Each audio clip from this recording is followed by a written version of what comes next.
Assalamualaikum warahmatullahi wabarakatuh. Waalaikumsalam Alhamdulillahirabbil alamin. Alhamdulillahilladzi nahmaduhu wa nasta'inuhu wa nastaghfiruh wa na'udzu billahi min syururi anfusina wa min sayyiati a'malina. May yahdihillahu fala mudhillalah wa may yudlilhu fala hadiyalah. Asyhadu an la ilaha illallah wa asyhadu anna Muhammad Rasulullah sallallahu alaihi wasallam wa ala alihi wa ashabihi amma ba'd. Pertama, puji syukur kepada Allah atas segala karunia, atas segala nikmat, atas segala pemberian yang telah dilimpahkan kepada kita semua. Dengan ucapan syukur alhamdulillahirabbil alamin. Kemudian atas jasa peran besar dari para pejuang agama, tak lupa kami ucapkan syukur dengan ucapan syukur alhamdulillah jazakumullahu khairan. Amin. Dan kepada hadirin sekalian kami ucapkan syukur alhamdulillah jazakumullahu khairan. Perkenalkan, nama saya Hadi Siswanto. Saya sebagai ketua PPG, di mana di sini di bawah naungan daripada bidang pendidikan umum dan pelatihan DPD LDII Kutai Timur.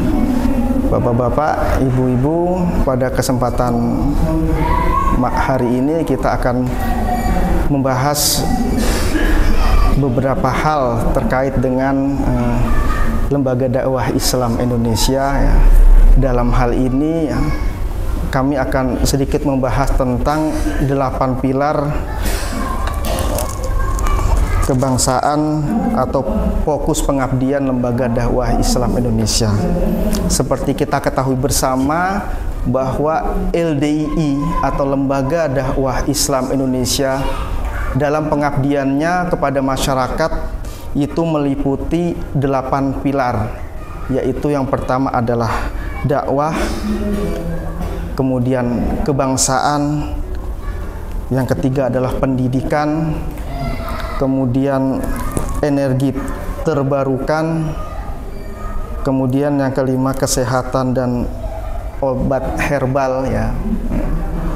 Kemudian selanjutnya ada ekonomi syariah, pertanian dan lingkungan hidup, serta yang terakhir adalah teknologi.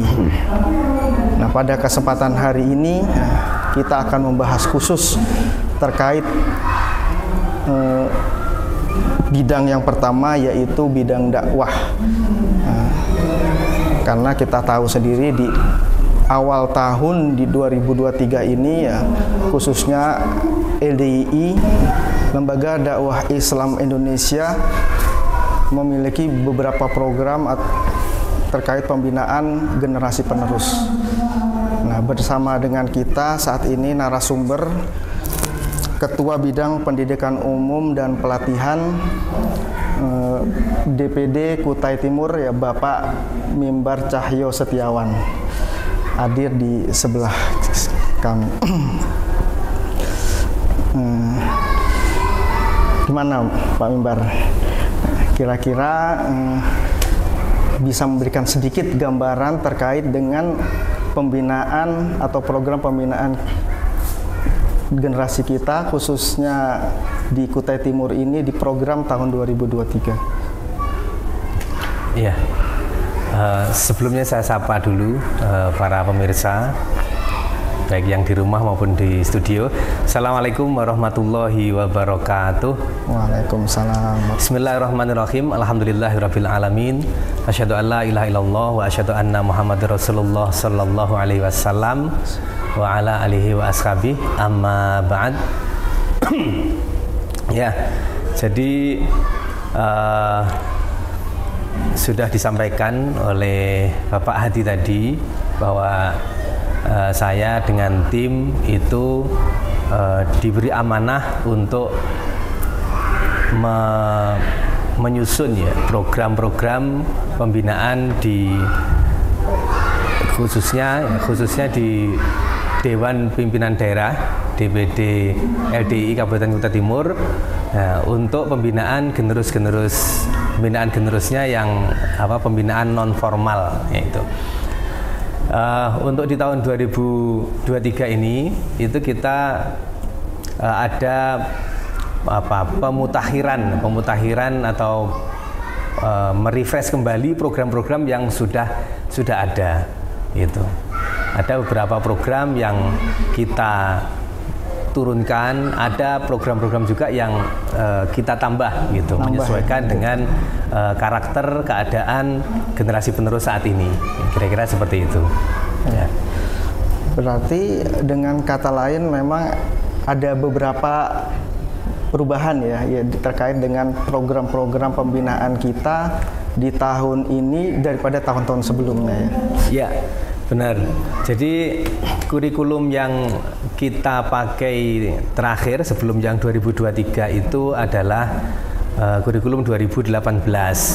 Sebenarnya dalam pilar utama pembinaan kita tidak berubah, yaitu kita tetap pada tujuan pembinaan Tri Sukses Generus, yaitu yang pertama itu faqih dan alim, kemudian yang kedua itu akhlakul karimah, berusaha mewujudkan akhlakul karimah pada generasi penerus, dan yang ketiga adalah kemandirian. Namun kita melihat setelah berjalan dari 2018 sampai 2023 itu kita lebih banyak ke faqih dan alim. Jadi untuk kemandirian sama akhlakul karimah itu masih banyak yang bisa kita tambah, kita improvisasi, kita perbaiki. Maka di 2023 ini yang paling banyak perubahan itu adalah di bidang kemandirian sama akhlakul karimah. Seperti itu. Ya. Bisa memberikan sedikit contoh perbedaan secara real terkait dengan bidang akhlakul karimah ataupun kemandirian yang biasa kita lakukan. Jadi ada program yang betul-betul beda ya dengan tahun sebelumnya, dengan kurikulum 2018. Di tahun ini itu kita meluncurkan yang namanya program tematik. Jadi apa program tematik itu? Jadi program ini kita susun ya sesuai dengan namanya tematik, ya sesuai dengan tema. Itu maksudnya materi yang kita berikan kepada semua unsur pembina generasi penerus itu kita sesuaikan dalam setiap bulannya. Jadi misalkan bulan Januari itu berbeda dengan bulan Februari. Tema-temanya itu sudah kita tentukan. Tentunya itu melihat pada target utama kita, yaitu target dari kemandirian sama akhlakul karimah itu. Jadi setiap bulan itu berbeda ya. Contohnya di bulan ini temanya birrul walidain atau berbakti kepada orang tua. Maka secara umum anak-anak generus kita atau generus di bawah binaan LDI ini akan dinasehatkan atau dilatih tata cara akhlakul karimah terhadap berbakti kepada orang tua. Seperti itu ya? Iya. Jadi kurang lebih seperti itu. Jadi kalau tematik ini itu yang pertama jenis kegiatannya itu ada 3, yaitu yang pertama itu nasihat, kemudian yang kedua itu cerita, kemudian yang ketiga itu adalah praktek. Itu. Nah, nasihat ini memang sengaja kita buat bertema. Misalkan kita bulan ini temanya adalah akhlakul karimah untuk diri sendiri gitu. Maka semua pengajian-pengajian yang ada di LDII, baik itu pengajian umum, pengajian muda-mudi, ataupun pengajian yang dilakukan di kelas reguler, di kelas-kelas PAUD, kelas SD yang diadakan tiap sore, maka nasihatnya itu akan berhubungan dengan tema akhlakul karimah yang untuk diri sendiri. Nah, seperti itu. Misalkan tema bulan ini itu gitu. Jadi harapannya dengan adanya tema yang sama, baik itu pengajian yang berbagai macam nasihat itu, akhirnya nasihat-nasihat itu akan berulang-ulang, diterima oleh generasi itu berulang-ulang, sehingga menurut teori bahwa untuk pembinaan karakter itu memang harus sering kali diulang-ulang, itu harapannya bisa mempermudah, mempercepat mencapai tujuan dari Trisukses itu sendiri gitu. Itu yang pertama tadi mengenai nasihat. Terus yang kedua sama tentang cerita. Jadi selain model nasihat, kita juga punya program cerita. Nah, ini bisa digabung dalam materi BCM, bermain, cerita, dan menyanyi. Nah, itu biasanya dilakukan oleh guru-guru PAUD sama anak SD. Itu kalau dulu kita punya tema di tahun 2018, ini sudah ada sebenarnya tema cerita. Namun di kurikulum 2023 ya. Ini kita samakan, jadi temanya kita rubah mengikuti tematik yang di kurikulum 2023. Jadi harapannya ini juga akan memberikan kecepatan dalam pembinaan agar lebih mudah untuk tercapai itu. Pembiasaan itu. Ya betul, karena pembiasaan ya. Gitu. Dan yang ketiga, ini yang tidak kalah penting adalah praktek. Jadi setelah ada nasihat, tentunya nasihat itu ya dari pengurus-pengurusnya, kemudian dari guru-gurunya atau dari mubalek-mubaleknya yang senior, kemudian ada cerita. Nah, cerita ini biasanya memang dari pendongeng-pendongeng yang punya keahlian cerita gitu. Terus yang ketiga itu adalah praktek. Ini juga penting. Praktek ini juga tematik. Jadi praktek bulan ini, misalkan saat ini praktek mengajar kemandirian. Contohnya ya bulan Februari ini adalah kemandiriannya itu anak-anak supaya diajari praktek servis sepeda. Itu maka semua nanti harus programnya sama. Muda-mudi misalkan, kemudian ada tim-tim kemandirian, kemudian orang tua. Itu kita usahakan semua melakukan itu ya, mengajari anaknya untuk bisa memperbaiki sepedanya masing-masing. Atau kalau yang tidak punya sepeda ya kelas-kelas pengajiannya itu bisa dikoordinir. Nah, untuk praktek bersama-sama mungkin tiap Jumat atau hari Minggu itu bisa kegiatan outbound dengan praktek sesuai dengan tema yang sudah ditentukan gitu. Berarti dengan kata lain hampir semua unsur di dalam organisasi ya, baik orang tua, kemudian di sisi pengajian, itu semua dilibatkan ya di dalam pembinaan anak-anak kita ya di dalam LDI ini ya. Kalau dari orang tua sendiri itu seperti apa caranya supaya kita itu bisa menyampaikan tematik ini tersampaikan atau terlaksana di masing-masing orang tua. Kemudian orang tua itu bisa paham, oh iya bulan ini ternyata memang tematiknya atau tema yang dipesankan oleh lembaga pendidikan kita atau kurikulum kita ini adalah bab masalah akhlak terhadap diri sendiri tadi. Itu kira-kira seperti apa ya? Ya, ini memang tantangan tersendiri ya ini Pak Hadi kita sampaikan, terutama untuk orang tua. Jadi memang di tahun 2018 program kita itu sudah ada yang untuk memang didesain untuk orang tua, yaitu monitoring bimbingan akhlak, adab, dan kemandirian. Itu kita sudah berjalan cukup lama. Nah itu alhamdulillah sudah banyak yang berjalan baik gitu dari monitoring itu. Namun kita melihat dari monitoring itu belum mendapatkan hasil yang maksimal, terutama dari sisi orang tua.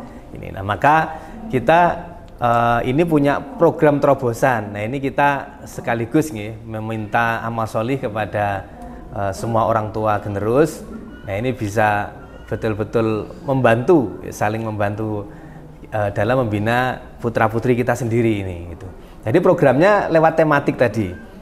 Nah tematik ini memang spesialnya itu kalau dulu kita tidak punya program untuk orang tua selain monitoring, tapi dengan tematik ini itu kita banyak menyiapkan alat atau menyiapkan alat-alat pembinaan untuk orang tua gitu. Contohnya yang pertama, orang tua itu kita harapkan mau menyempatkan untuk bernasihat. Bernasihat pada anak-anaknya gitu. Ini kita apa kontrol kita? Kontrol kita yang pertama tentunya di awal bulan itu kita menyampaikan tema bulan itu. Itu nanti kita akan sampaikan secara berkala. Mudah-mudahan bisa konsisten ya, bisa terus. Nah, kemudian nanti di akhir bulan kita akan meminta laporannya. Ini itu sebagai bentuk kontrol kita sebagai penyusun program.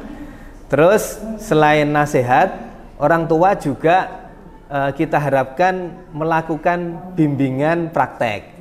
Nah, ini juga hal yang sangat kita harapkan orang tua mau menyempatkan waktunya. Jadi ada praktek ibadah sama praktek kemandirian yang sudah kita sampaikan tadi di depan, bahwa setiap bulan itu kita akan keluarkan tema-tema pembinaan, itu termasuk materi bimbingan kemandirian sama praktek ibadah.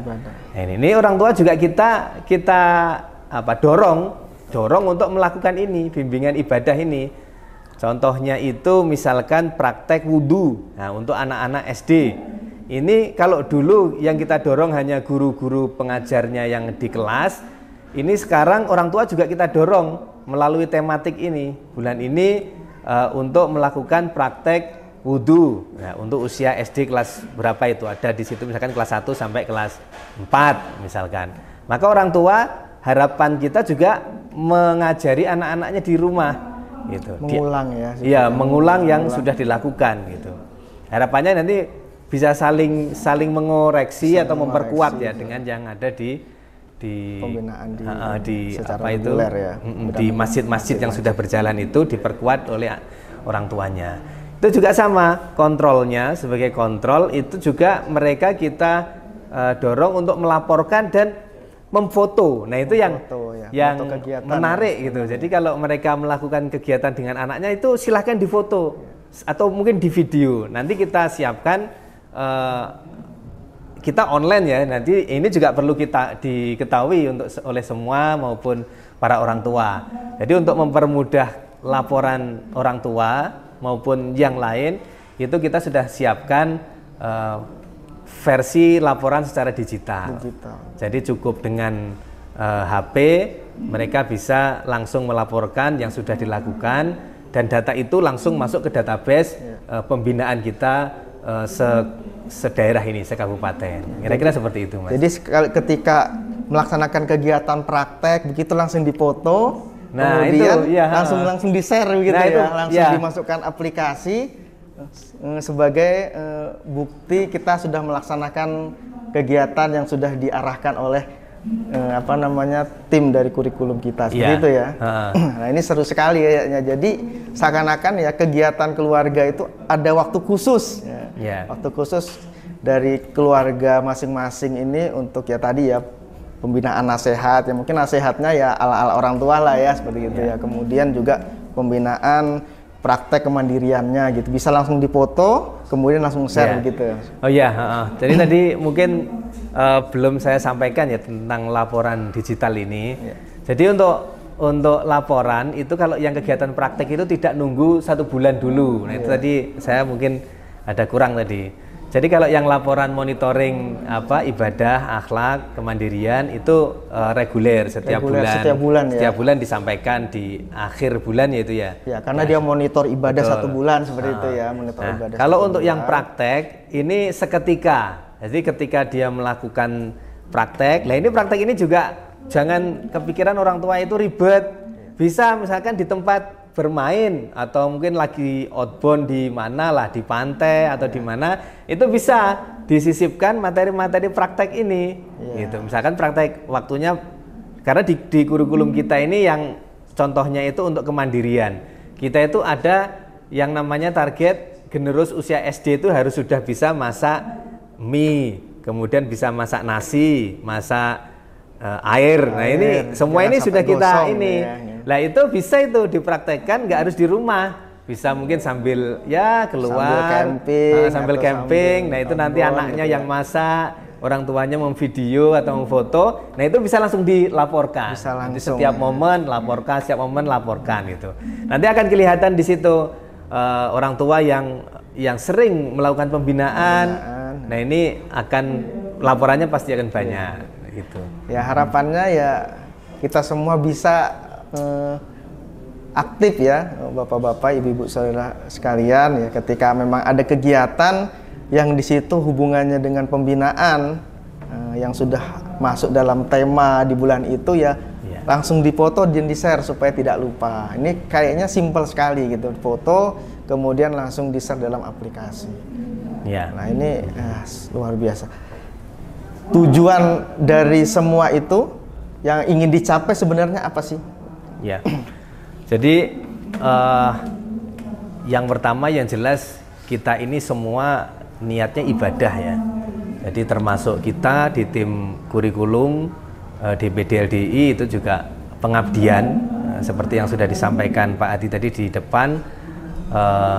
Kita ini bentuk dari pengabdian LDI kepada bangsa Indonesia, yaitu pilar pertama ya dakwah. Kemudian sebenarnya ada 3 pilar yang menyangkut dalam kurikulum kita ini, yaitu ada dakwah, kemudian pendidikan sama apa satunya tadi? Ada satu, ekonomi syariah. Ekonomi syariah ya. Tentunya kita tidak lain tidak bukan ya, tujuannya yang pertama mencari pahala, mencari pahala jariah dari Allah gitu dalam pembinaan. Itu secara target penyemangat kita sebagai tim gitu. Kemudian dari target pembinaan sendiri, harapan kita tidak lepas dari Trisukses itu.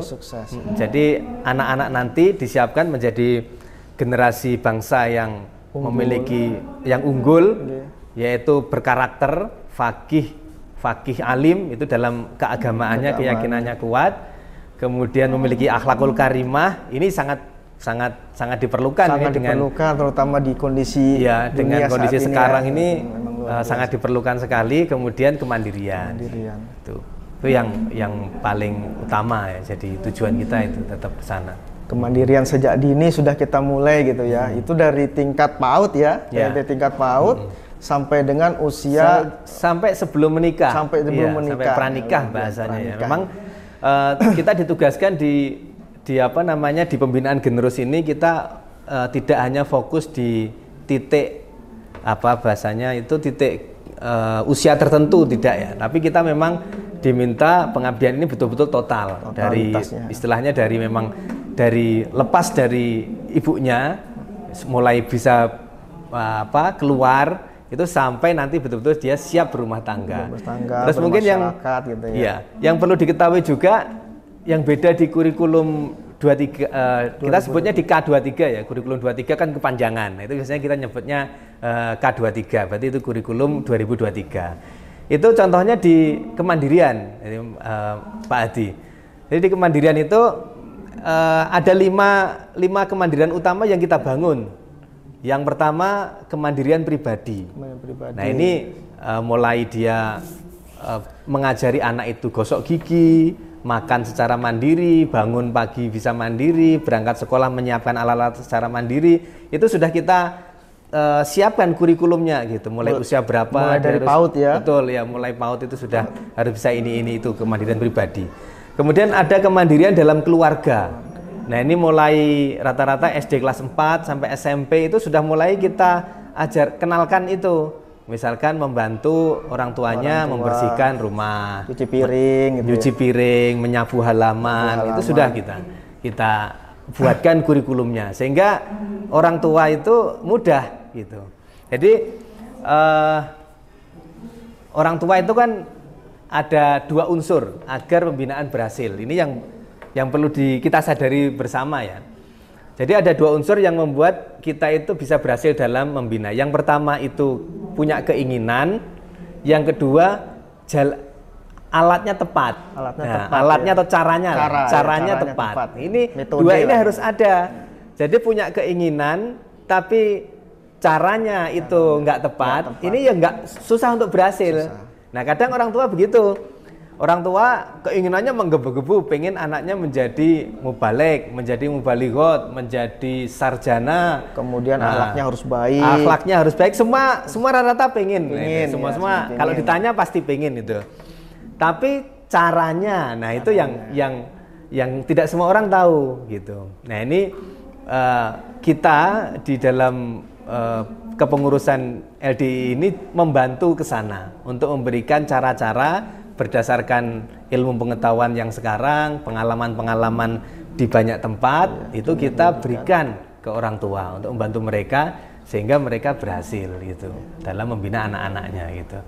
Tapi yang tadi caranya sebaliknya juga, caranya ini sudah pas sebenarnya, sudah tepat. Tapi kalau keinginan ini tidak ada ya, itu juga susah untuk tercapai. Maka orang tua ini juga perlu menyemangatkan dirinya sendiri itu untuk bisa continue semangat. Nah ya, continue-nya itu yang penting, harus penting gitu ya. Jadi kalau apa ya, kadang semangat itu gini, keinginan kalau ditanya misalkan kamu pengen bapak pengen anaknya jadi anak yang solih, jadi anak yang mandiri, ya pengen. Nah pasti rata-rata jawabannya pengen, cuman pengennya itu ya pas ditanya, nah gitu. Jadi pas nggak ditanya mungkin lupa keinginannya, jadi akhirnya ya pembinaannya jadi kurang maksimal. Ya, butuh tapi kalau kesungguhan ya dari orang tua ini ya, tidak hanya terus punya keinginan tapi iya, harus continue ya, dan berkesinambungan dalam menerapkan pendidikan. Jadi jangan surut. Kalau bisa keinginan kita untuk mendidik anak-anak kita sendiri ini jangan pernah surut gitu. Terus jadi tinggal kita memberikan jalannya, petunjuk-petunjuknya, nanti bisa insya Allah bisa berhasil ya, seperti itu. Jadi kesimpulannya dalam bincang-bincang kali ini bahwa memang LDI khususnya bidang pendidikan umum dan pelatihan ini memang benar-benar fokus ya untuk membina generasi penerus yang ada di dalam LDI, khususnya umumnya generasi muda yang ada di Indonesia ini sebagai tambang emas ya bagi orang tua maupun negara ya. Nah, terutama di sini tadi kita sama-sama mendengar bahwa target utama dari pembinaan kita di LDI ini yaitu trisukses generus, yaitu bisa memiliki alim faqih, berakhlakul karimah dan mandiri. Seperti itu Mas. Sebelum ditutup mungkin ada sedikit quote atau hal yang perlu disampaikan. Ya, mungkin sedikit sekali. Bapak Ibu, semua pemirsa yang ada di rumah, jadi sebagai akhir dari bincang-bincang pada hari ini, saya ingin menekankan beberapa hal tentang pembinaan generasi penerus. Jadi yang perlu kita pahami bersama Bapak Ibu, jadi pembinaan generus ini masalah yang sangat penting gitu. Dengan beraneka ragamnya informasi, pengetahuan yang ada di keadaan saat ini, itu kita perlu bekerja sama gitu. Perlu kekompakan, perlu kerukunan agar apa yang sudah kita programkan, kita inginkan ini bisa tercapai. Saya kira seperti itu aja. Oke, terima kasih Pak Mimbar atas kehadirannya. Alhamdulillah jazakallahu khairan. Amin. Mudah-mudahan bincang-bincang kita pada hari ini bisa membawa kemanfaatan dan keberkahan. Dari kami, assalamualaikum warahmatullahi wabarakatuh. Waalaikumsalam warahmatullahi wabarakatuh.